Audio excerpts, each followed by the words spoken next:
WNYC Studios is supported by Odoo. When you buy business software from lots of vendors, the costs add up and it gets complicated and confusing. Odoo solves this. It's a single company that sells a suite of enterprise apps that handles everything from accounting to inventory to sales. Odoo is all connected on a single platform in a simple and affordable way. You can save money without missing out on the features you need. Check out Odoo at odoo.com. That's odoo.com.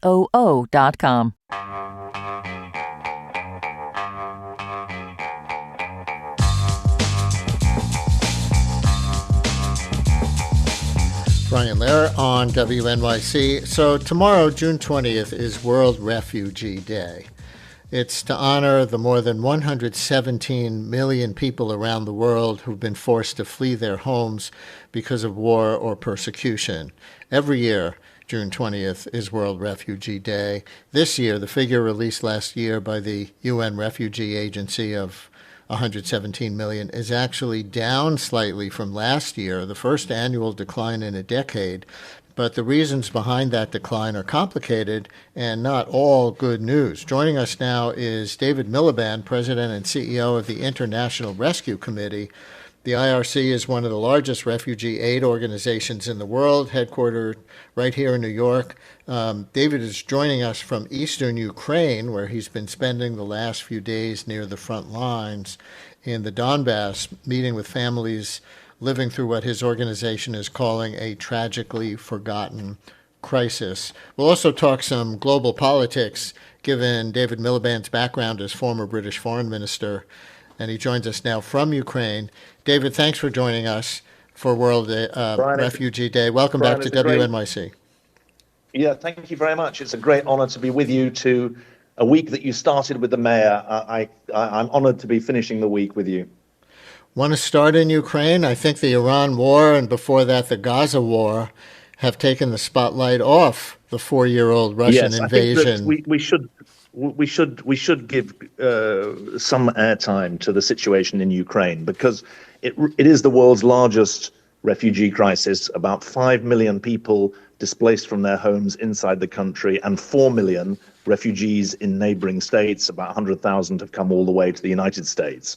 I mean, the Ukraine war is a travesty, really. I mean, it's obviously an invasion of one peaceful country by its neighbor, and it's already a longer war than the First World War. I've been meeting victims of the war, civilians trapped in their homes, civilians who've been chased from their homes, civilians who today are living under drone threat every day. And so this is very much an active conflict. And it's one in which the military commentary suggests that Ukraine is doing better. It's certainly defended itself adequately. It's even managing to hold its own against the Russian war machine. But what doesn't get much play is the fact that the civilians bearing the brunt of the social impact of the war are civilians who are mothers who've lost their sons. I've met them today. Wives whose husbands are at war, husbands whose wives and kids have taken refugee status in Europe. And so this social aspect of the conflict is something that's of direct concern to the International Rescue Committee as a humanitarian organization. It's been really humbling to see the mobile health teams working, the mental health support that's being offered, the help for kids who are missing out on education. And that's really why I'm here, hoping to draw some attention to the plight of the people of Ukraine as the commentary focuses on the military balance of power. Well, we're glad to help you do that. And I see that the United Nations High Commissioner for Refugees office has data that about 300,000 Ukrainians returned home in just the first half of last year, even with the war going on. Hard to fathom, but people are going back into a country that's still being actively shelled. Did you speak to anyone with that experience, and what did they tell you about their motivations, or maybe what sort of situations they came back to? Well, this gives me a good chance to explain something that you said in your introduction about not all returns being the same. In the last year, about 14 million refugees have returned home around the world, including the 300,000 that you mentioned who've come back to Ukraine. But they've come to Western Ukraine. They've come to cities like Lviv, which is on the Ukraine-Poland border. They haven't come back to these areas that are in conflict. I mean, amongst the others who've returned home, if you like, for quote unquote good reasons, are Syrians who've gone back. I mean, last year I was on your show talking about the revolution in Syria and the fact that Syrian refugees were beginning to go home. However, the largest number of refugee returns are Afghans who've been pushed out of Pakistan, pushed out of Iran. And so that's why we talk about different kinds of refugee returns. Some people coming back because their countries are more peaceful, and actually Western Ukraine is relatively stable. Certainly Syria is more stable, but Afghanistan certainly isn't stable, and refugees being forced back is quite wrong, especially if they face threats from the governing authorities. It's also worth pointing out that in addition to the 14 million refugees who've returned home over the last year, about 14 million new refugees have been created, newly displaced people. You referred to the Iran-Lebanon wars. Certainly there's new displacement in Lebanon. Also, the Sudan conflict continues to grow in size and scale, with more people being displaced. Do you think all the political heat around the Middle East, one way or another, is taking too much attention away from the major refugee crisis in Sudan? Well, there's no question that Sudan has dropped down the agenda since the Iran war started on the 28th of February. I think it's very, very important to see three different aspects of the consequences of the Iran and Lebanon conflicts. The first is obviously the direct impact on people. I saw for myself in Beirut about 6 weeks ago, some of those people who've been displaced by the conflict in Lebanon. There's direct effect in the Middle East. There's also been missile strikes into Gulf countries and into Israel. So there's the direct effect. The second aspect that I think is important is that because the Straits of Hormuz are so critical for global fuel supplies, about 20% of the world's fuel goes through the Straits of Hormuz, and absolutely vital for global fertilizer supplies. About 30% of the world's fertilizer is meant to go through the Straits of Hormuz. There's a global economic impact. You're seeing it in gas prices. We're seeing it in gas prices in America. But obviously for people who are hungry around the world, it's a real danger to have fuel prices up and fertilizers blocked. That's why the Council on Foreign Relations, also a New York organization, calls the Iran war a slow motion famine machine. The World Food Programme says that the war will lead to 45 million more people being hungry this year. The third aspect, the third consequence of the Iran war is the one that you point to, the geopolitics. It's certainly sucked attention away from Sudan, away from Ukraine, and created a new set of issues that need to be worked through. And obviously, the memorandum of understanding that's been signed by the US and Iranian administrations, that's only the beginning of the talking. It's certainly not the end of the talking. I know that from my own time negotiating with the Iranians.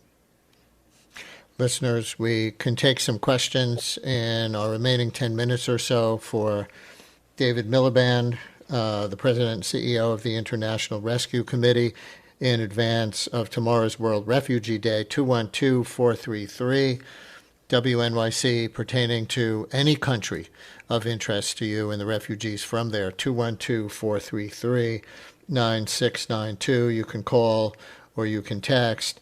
And David, of course, all of this is happening while the new, while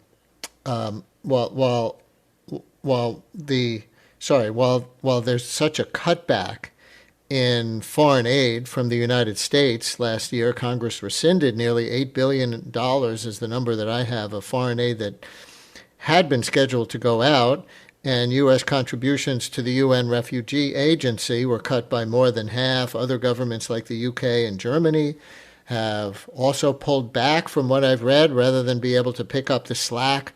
So where does that play in to the picture on this year's World Refugee Day? That's a very good point, Brian. The way we put it is that there are more shocks, but fewer shock absorbers.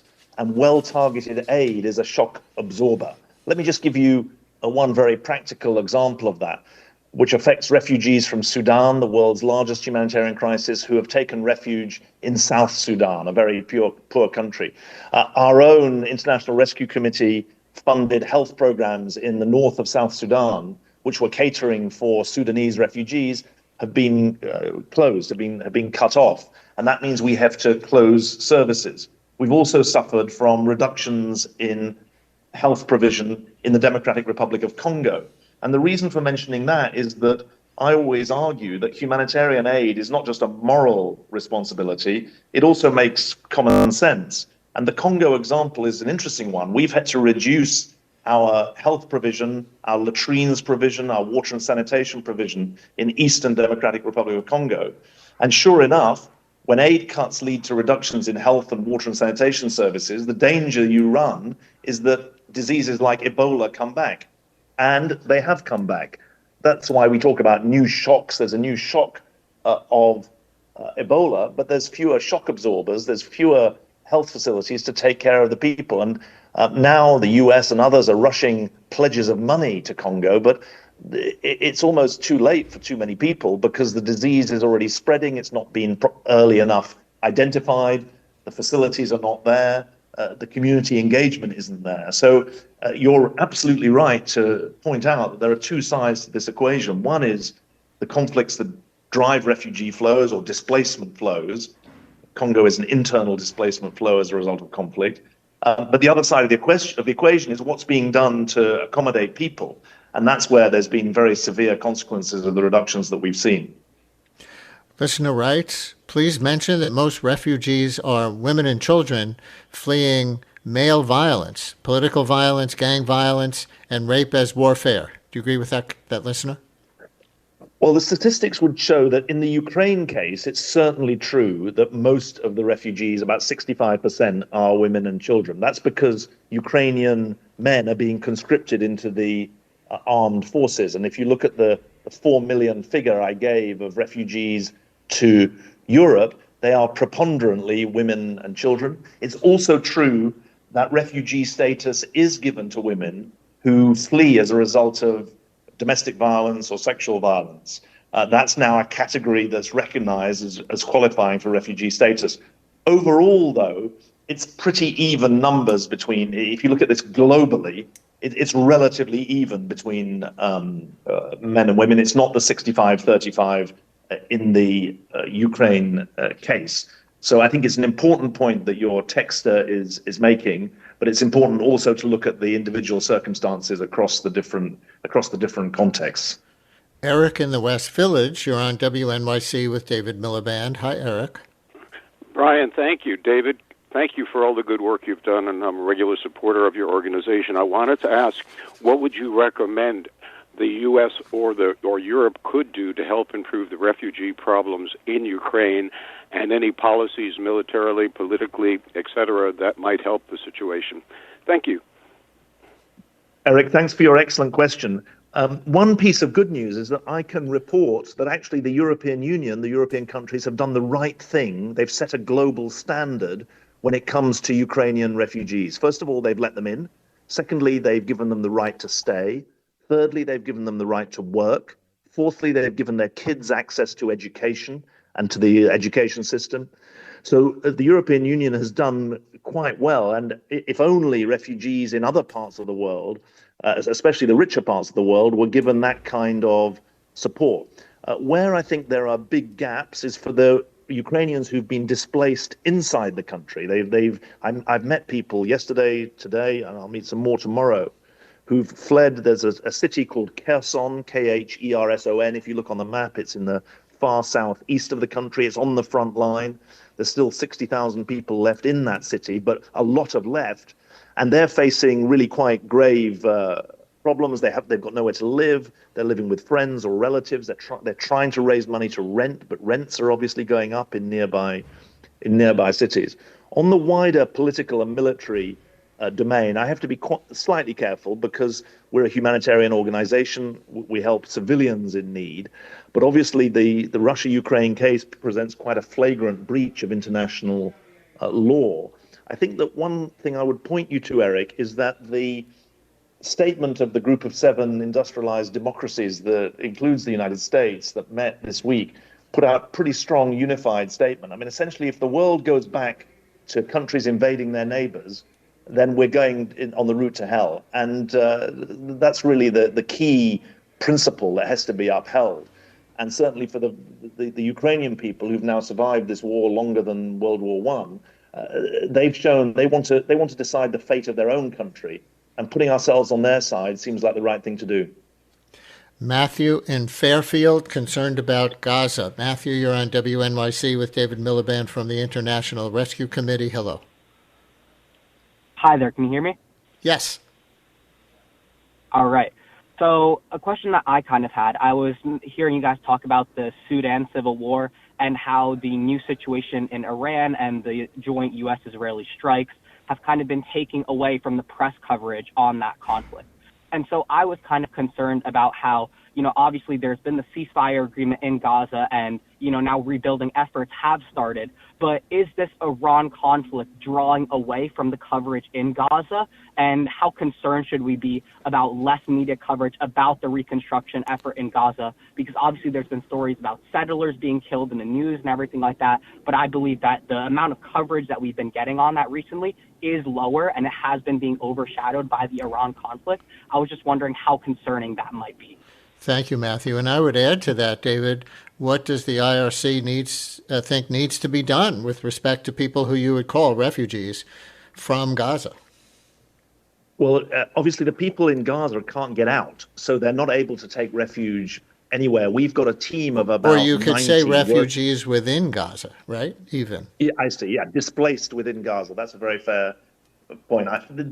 We've got a team of about 90 people locally hired working in Gaza.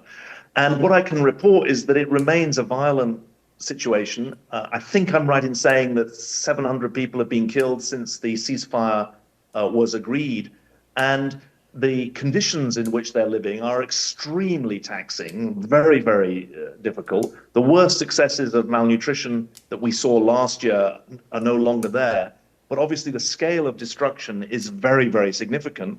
And the people are being squeezed into a smaller area, about half of Gaza now. So I think Matthew is making an important point about the need not to lose sight of those crises that drop out of the headlines. I certainly think the crisis in Gaza has dropped out of the headlines over the last 4 or 5 months.